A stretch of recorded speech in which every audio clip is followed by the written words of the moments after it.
имеет огромное значение для многих стран. Но вопрос только в том, куда мы будем двигаться дальше. Моя позиция в том, что мы должны смотреть только в будущее.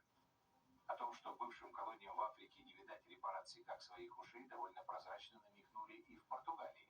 Про моральную ответственность и возмещение ущерба в прошлом году заговорил было португальский президент, но его быстро заткнули свои же. Под давлением большинства он сдался. У нас огромное большинство склонно отвергать и отменять подобного рода идеи, согласно которым мы должны компенсировать бывшим колониям человеческие и финансовые потери.